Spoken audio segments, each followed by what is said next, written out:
Romance à la bibliothèque de Winter Bay, écrit et conté par Fairy Tale. Il était 16 heures. La nuit et la neige tombaient sur Winter Bay, petite ville tranquille et calme. La magnifique et ancienne bibliothèque de la petite ville allait bientôt fermer ses portes aux visiteurs.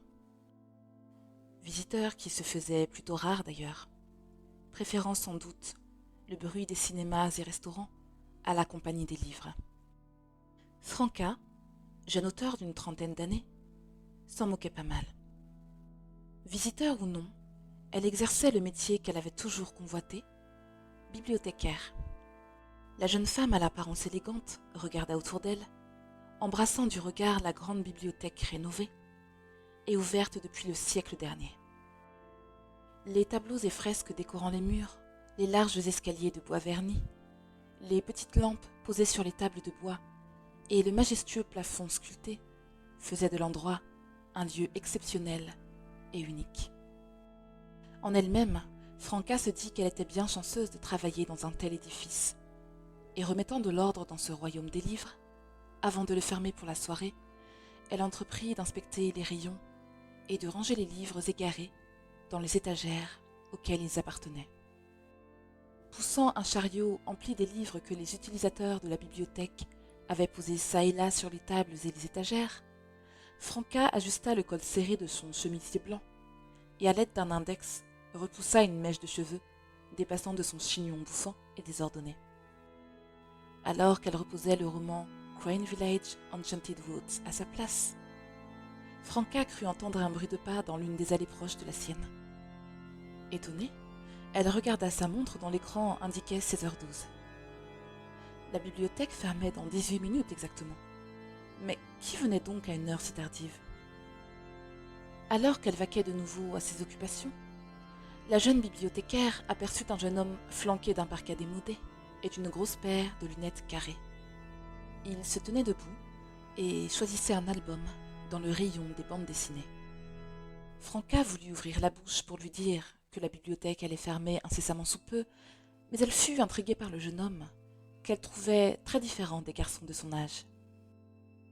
La bibliothécaire regarda autour d'elle pour s'assurer que personne ne la verrait, mais la bibliothèque était déserte. Elle se mit à observer le jeune homme à lunettes avec une attention particulière. Le jeune inconnu portait une légère barbe et les cheveux bruns foisonnants qui garnissaient son crâne laissaient échapper quelques mèches rebelles qui dissimulaient en partie son front. Son visage, de couleur diaphane, et ses lèvres minces lui donnaient un charme irrésistible. Le garçon changea d'allée pour entrer dans celle des romans. Franca le suivit des yeux et se rapprocha discrètement pour mieux observer ses faits et gestes.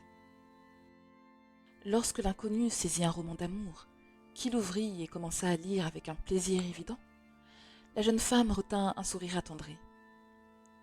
Il s'agissait du célèbre ouvrage A Summer at Sunset Creek, ouvrage écrit par la célèbre auteure russe Emira Ivanovska, qui avait été sacrée auteure de l'année l'an passé. Un garçon qui aime les romans d'amour est sans doute un garçon romantique, pensa Franca en alignant du bout des doigts un livre dont la tranche dépassait de celle des autres. Et cette idée lui plut. Le jeune romantique s'appuya contre l'étagère de l'allée pour lire à son aise, tandis que la jolie Franca continuait d'aligner les livres du rayon, tout en se rapprochant du jeune homme, dont elle ne pouvait en détacher son regard. D'un coup, comme s'il venait de se rendre compte de la présence de Franca, l'inconnu arracha son regard du livre qu'il lisait et tourna la tête dans la direction de la jeune femme. Les regards des jeunes gens plongèrent l'un dans l'autre, et les joues de la jolie Franca s'empourprèrent instantanément, fait qui poussa le jeune homme à esquisser un charmant sourire. L'inconnu au parka posa son livre et s'approcha de sa jeune admiratrice, qui rougit de plus belle. Elle continua d'aligner les livres avec des gestes imprécis, alors qu'il se dirigeait vers elle en la fixant d'un regard intense. Franca et le jeune homme étaient à présent face à face. Leurs regards s'interrogeaient mutuellement, et l'attraction magnétique qui électrisait leurs deux âmes était presque palpable.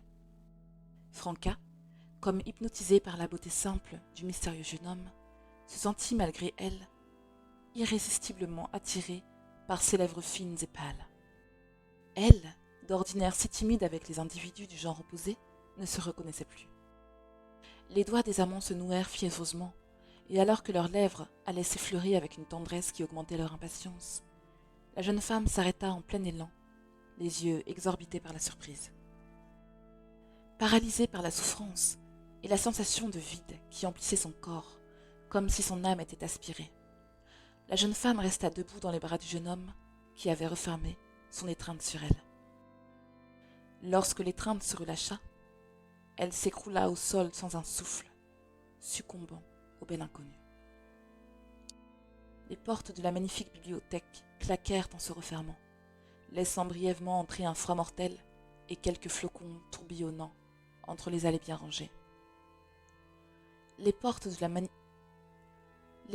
la magnifique bibliothèque claquèrent en se refermant, laissant brièvement entrer un froid mortel et quelques flocons tourbillonnant entre les allées bien rangées.